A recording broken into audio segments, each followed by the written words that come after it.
no hay dudas de que el personaje de Hack es uno de los más amados por todo el fandom de Akatsuki no Yona. El personaje es tan aclamado que todas sus fans no hacen más que lanzarle flores. Y no exagero, literalmente, todos los comentarios que veo en redes sociales sobre él son tan bonitos que sinceramente me conmueven. Y esto no es casualidad. Es una genialidad de Kusanagi Sensei como mangaka, ya que la clave para atraer fuertemente a los espectadores a tu historia es crear personajes con los que puedan identificarse y sentir una conexión emocional. Es bastante claro que los personajes bien desarrollados y auténticos como Hack son el corazón de cualquier historia exitosa. Para lograr todo esto, es necesaria una buena caracterización de los personajes. Es lo que hace que una historia cobre vida y se convierta en algo memorable. Por esa razón, este videoanálisis me centraré muchísimo en la caracterización del personaje de Son Hack. Hack se nos presentó en primera instancia con características bastante marcadas. Un físico y talento extraordinario, facha, poder, sobreprotector, leal, entregado a sus seres queridos, entre otras.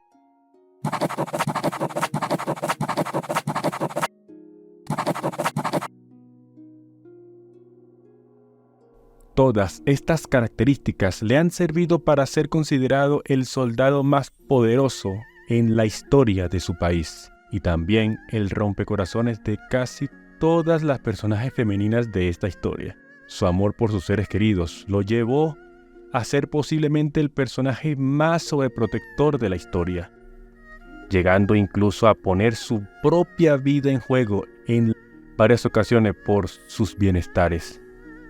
Sin embargo, de todas estas, en mi opinión personal, la que logra conectar más con el espectador es, sin duda alguna, su sentido del humor. Porque Hack es un rompebolas por excelencia. Es que no le encuentro otra definición. Personalmente, esto me encanta porque un personaje con un buen humor puede proporcionar momentos de alivio cómico en una historia, especialmente en situaciones tensas o dramáticas, como por ejemplo cuando lo hacía en plena batalla contra enemigos o cuando sacaba de quicio al grupo de protagonistas en su día a día, utilizando el sarcasmo y humor negro. Esto permite que el espectador descanse de la tensión y el drama, equilibrando el tono de la obra y haciéndola más agradable de ver o de leer. Es por estas y otras razones que la sonrisa de Hack es un tesoro para todos. Y cuando digo todos, no solo me refiero a los personajes de la propia obra, sino también a nosotros como espectadores. Como les mencioné en la introducción, gracias a todas estas características se logró crear un vínculo muy poderoso con él. A veces nadie sabe si lo que dice Hack es verdad o está siendo sarcástico.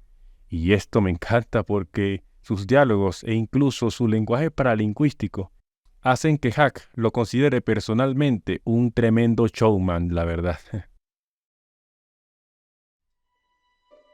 También hay otras características que nos fueron revelando o variando a lo largo de las diferentes etapas que atravesó en la obra. Por ejemplo, las más emocionales, como sus motivaciones, aspiraciones, objetivos, deseos y sueños.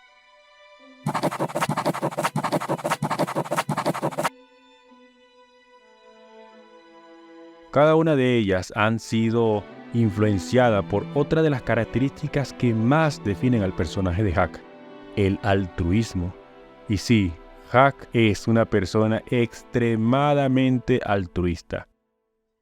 El término altruista se aplica a las personas cuya felicidad dependen de la felicidad de sus seres queridos.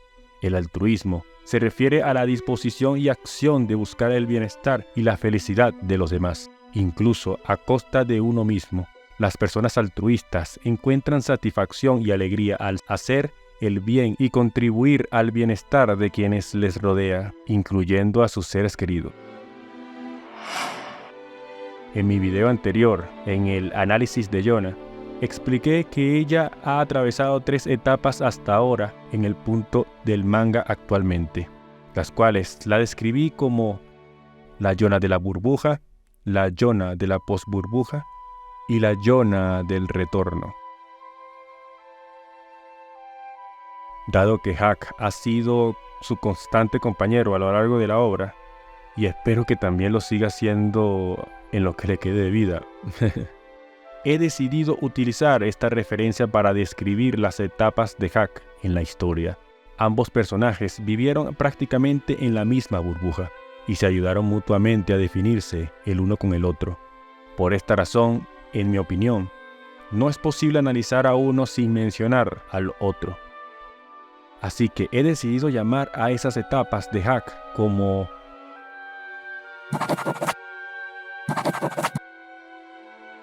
el Hack de la burbuja, el Hack de la post-burbuja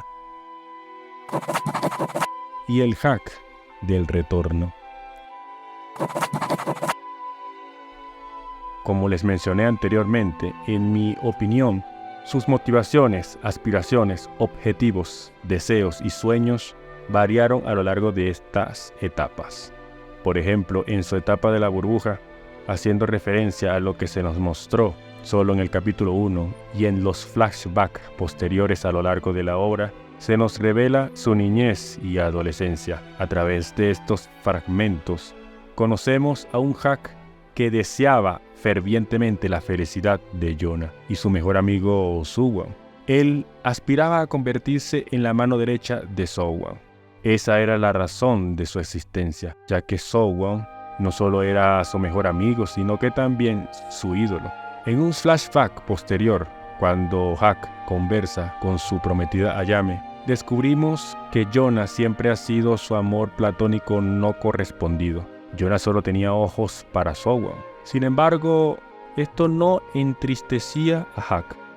Todo lo contrario. Como toda persona altruista, la felicidad de sus seres queridos era suficiente para colmarlo. Pero al mismo tiempo, no podía eliminar esos sentimientos por ella. Podía minimizarlos, pero nunca ignorarlos. Hack, como cualquier persona con un amor no correspondido, podía ilusionarse involuntariamente, con pequeños detalles. Por ejemplo, cuando Yona mintió diciéndole a Soo-won que se casaría con Hack. Hack experimentó una sensación muy incómoda internamente. Incluso le expresó a Yona que había sido cruel con él, porque a su criterio ella había jugado con sus sentimientos.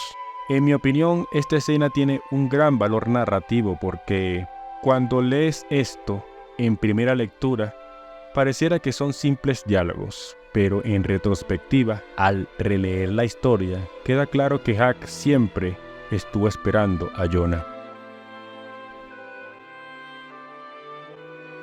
En su etapa de la posburbuja, después de los sucesos del golpe de estado del castillo de Hiryu, el asesinato del rey Il y la posterior huida del reino con Yona, Hack entraría en una crisis emocional, ya que la persona que consideraba su mejor amigo y a la que idolatraba, asesinó al rey Il. Hack no podía comprender el por qué Soo-won había matado al rey, y mucho menos el cómo atentó contra la vida de Yona, de cómo fue capaz de hacer lo que hizo el mismo día que le dio ese broche que tanto la hizo feliz. Todas estas acciones hicieron que Soo-won se convirtiera en su mayor enemigo, y la venganza se convertiría en el objetivo de Hack. Huyendo con Yona, Hack se convertiría en un traidor a la patria, por así decirlo, acusado de haber matado al rey. Sin embargo, todas estas calumnias no le importaron en lo más mínimo.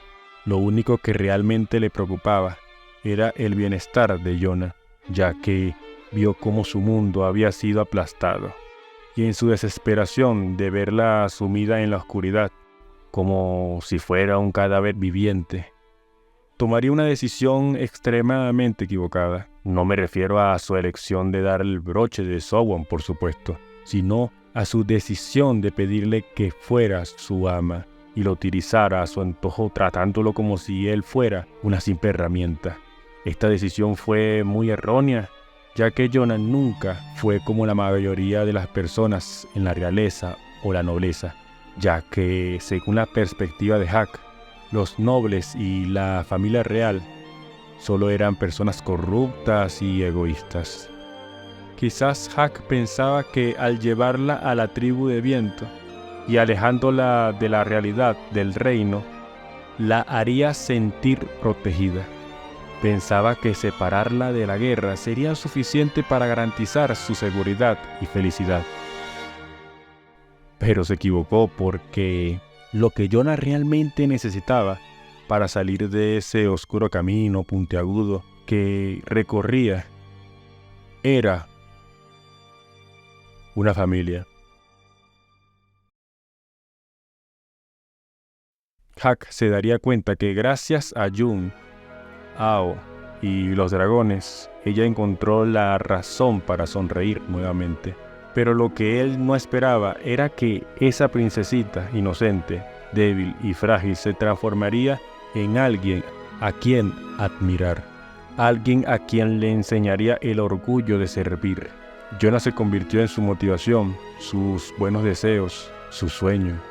Y ese amor que tenía internamente minimizado comenzó a maximizarse cada vez más. Una de las escenas donde comenzó esta maximización, por así decirlo, para mí fue cuando trató de medir si el amor que sentía por ella era recíproco. Esto ocurrió específicamente en el capítulo 12 del manga. En esta escena, Hak le pregunta a Jonah: ¿cuánto llorarías por mí? Me encanta esta escena porque le da más sentido a los mensajes que Kusanagi Sensei siempre nos ha tratado de transmitir en varios paneles a lo largo de la obra. Para mí, no es casualidad que siempre nos destaque esos momentos en los que Jonah mostraba afecto, le deseaba cosas buenas o expresaba que no quería perderlo. Después de esos diálogos, Hak siempre alcanzaba niveles de felicidad y satisfacción, pero bastante alto, Hak es alguien a quien le gusta sentirse amado. Y bueno, ¿quién no desearía ser amado y querido por su crunch? Lo que Hak no sabía es que ese amor no correspondido se convertiría en un amor recíproco y poderoso. El beso que Jonah le da en el arco de Sim y su confesión hacia él después de la posible guerra entre Kouka y Sim lo dejaron asombrado, porque él nunca, repito, nunca esperó que su amor por Jonah se convertiría en algo recíproco. Hak se convirtió en el fan número 1 de Jonah. Ver sus acciones, sus deseos de volverse más fuerte, su convicción y sus diálogos, incluso su valentía al hablar de manera franca con personas de alta influencia. Todo esto emocionó enormemente a Hak. Lo llevó a seguir a Jonah y ver cuánto podría desarrollarse como persona. No fue simplemente porque el rey Il se lo ordenara, ya que si fuera por eso, ¿por qué le enseñaría a manejar un arma? Algo contrario a la filosofía del rey Il. Por eso es bastante claro que su admiración ferviente por Jonah lo impulsó a tomar todas estas decisiones. Su deseo más profundo es que todos en el reino digan al verla: miren, aquí está la princesa Jonah, luchando por este país sin descanso. Ahora, en su etapa del retorno, Hak, al ser separado de Jonah después de la alianza con el gobierno de Sowon, comenzaría a experimentar una profunda preocupación, y me atrevería a decir ansiedad. Dejaría de ser el protector de Jonah y además se encontraría en una situación en la que solo podría pasar los días comiendo y sin hacer nada. Aunque eso suena como la vida que todos queremos tener, ¿no? Es obvio, ya aquí poniéndome en serio, que estar en modo ocio puede llegar a ser aburrido, especialmente para alguien joven con el potencial de Hak. Por eso rápidamente él buscaría a entrar en el ejército, dejando de lado esa vida lujosa que podría tener. Esto tiene mucho sentido por dos razones. Una, porque nunca Hak demostró ser una persona hedonista. Y segundo, obviamente quería seguir siendo el guardia personal de Jonah, pues obvio. Como mencioné anteriormente, Jonah es su principal motivación y sueño.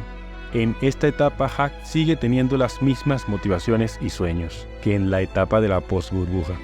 Pero ahora se agrega la responsabilidad de proteger todo el país y a su gente. Como él mismo afirmaría, ahora tiene a más personas a las que proteger. Al ser nombrado capitán para liderar todo el ejército de Kouka, Hak entendió mejor la carga que llevaba Jonah todo este tiempo, la responsabilidad de mantener viva una nación. Esa carga reforzó su capacidad de empatizar, ya que así como él, hay otras personas con su mismo objetivo, incluso hacia aquellos que no formaban parte de su círculo social, como aquel soldado tembloroso, o incluso al exgeneral de Kai, Val. Los vínculos interpersonales son los que le dan sentido a nuestras vidas. Son las personas que amamos las que nos dan la fuerza para no rendirnos. Vivir con ellos nos proporciona la motivación para enfrentar las adversidades. Esto es lo que el grupo de protagonistas, llamado el Dragón Oscuro y Feliz Grupo de Hambrientos, significan para él. Como mencioné anteriormente, según la perspectiva de Hak, los verdaderos salvadores de Jonah fueron los dragones Ao y Jon. En cierta manera tenía razón, pero también estaba equivocado, ya que su visión era bastante limitada. Siempre fue incapaz de ver sus propias virtudes y se infravaloraba muchísimo. No se daba cuenta de que también gracias a él Jonah recuperó su sonrisa y empezó a ver la vida como algo maravilloso, adoptando una perspectiva más romántica.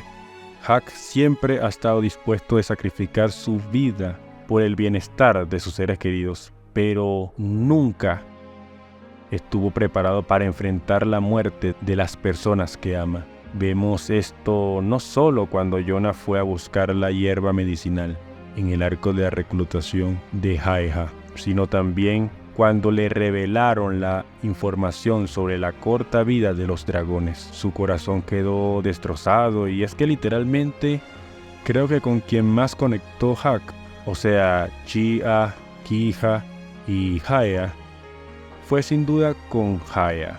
Sinceramente, Haeha es figurativamente su hermano mayor. Por eso, sus diálogos en el capítulo 246 del manga es un 10 de 10, ya que siempre ha sido el hermano mayor que se acercaba a él para hablar de temas tan personales como los sentimientos románticos, o incluso hasta aquel hermano que trata de emborracharte y llevarte las cariñosas. En resumen, Hak entra en una sensación de impotencia al darse cuenta de que, sin importar haga lo que haga, nunca podrá cambiar ese crudo destino que le espera a los dragones. Otra de las características que me gustaría hablar de Hak, y no es menos importante, es su personalidad. A mi criterio, Kusanagi Sensei manejó cada uno de sus conflictos internos de una manera magistral. Así que lo analizaré basándome en la teoría psicoanalítica de Sigmund Freud sobre el yo, el ello y el superyo.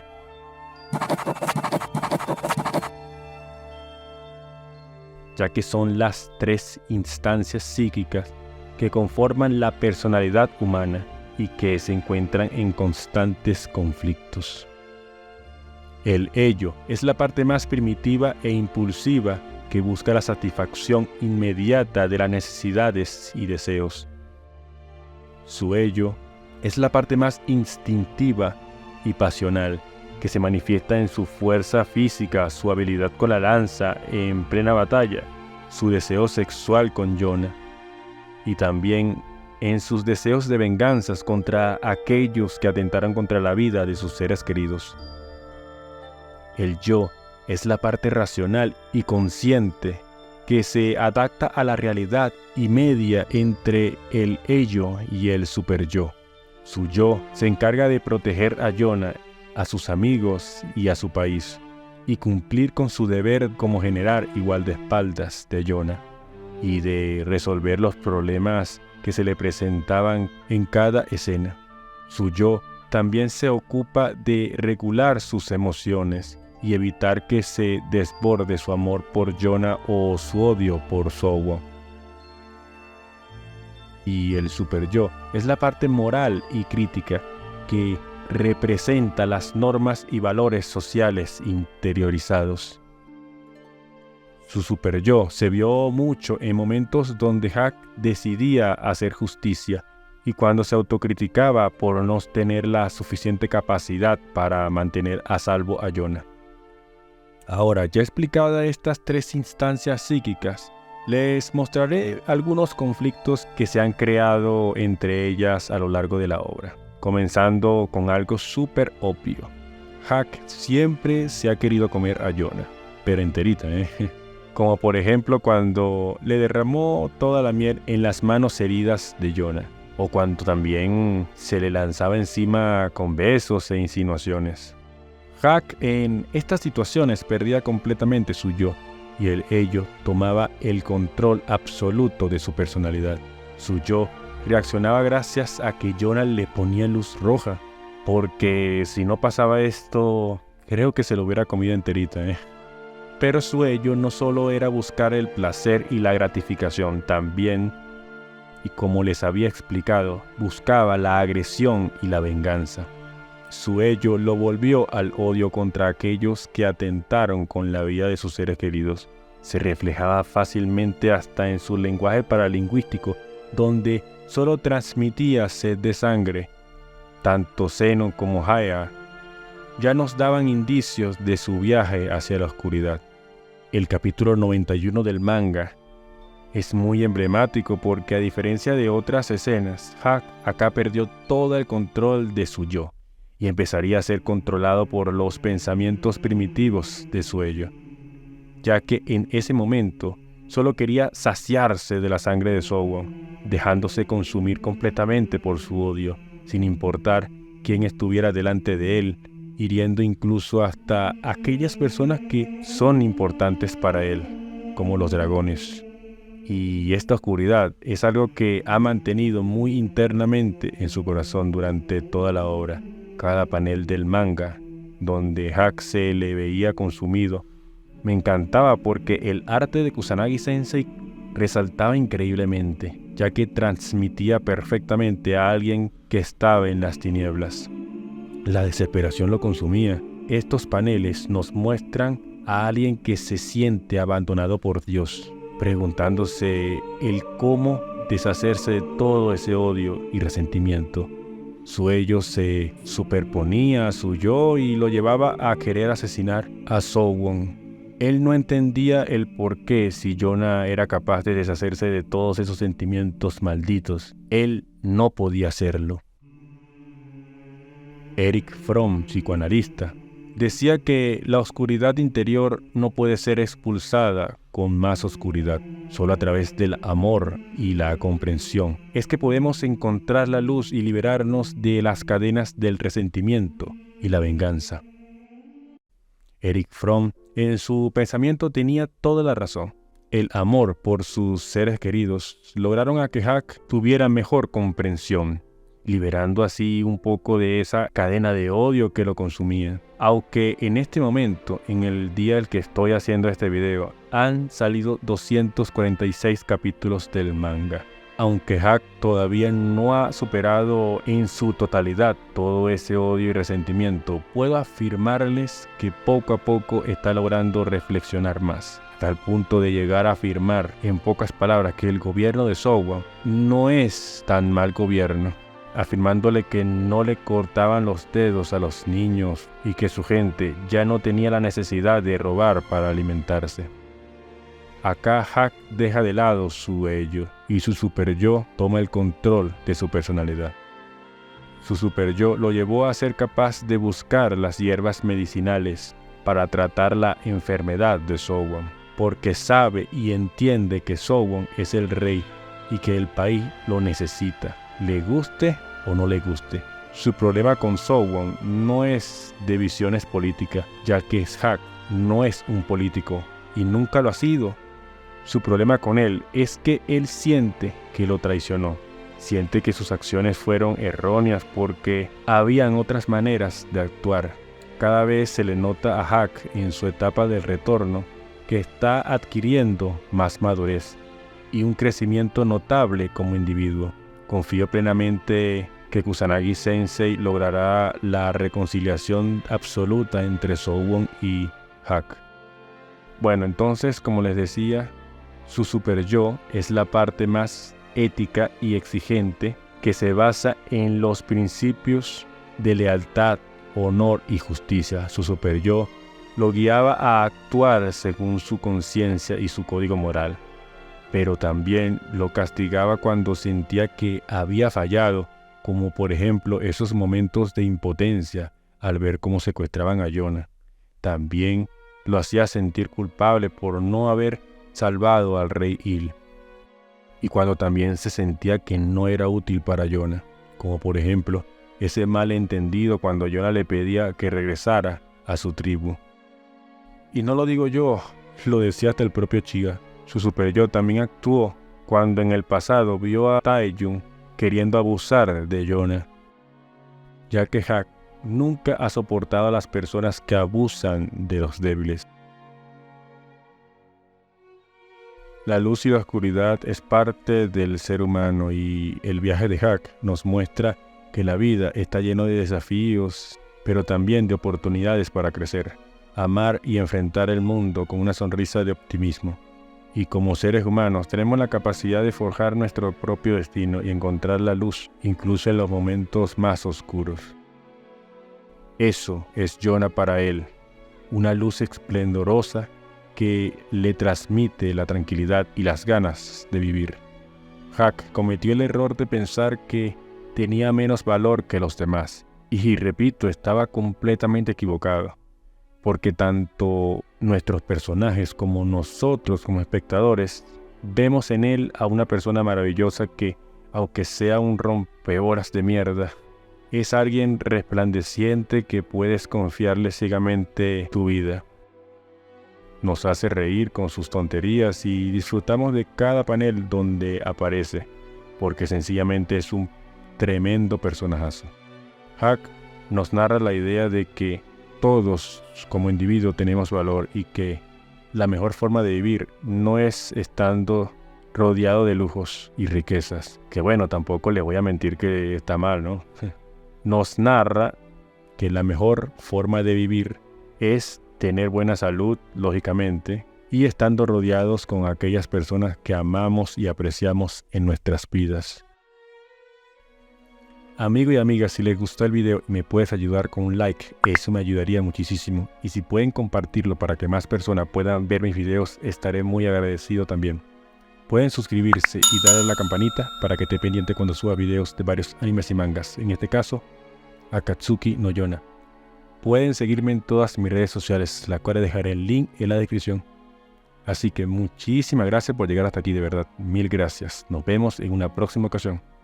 Hasta la próxima.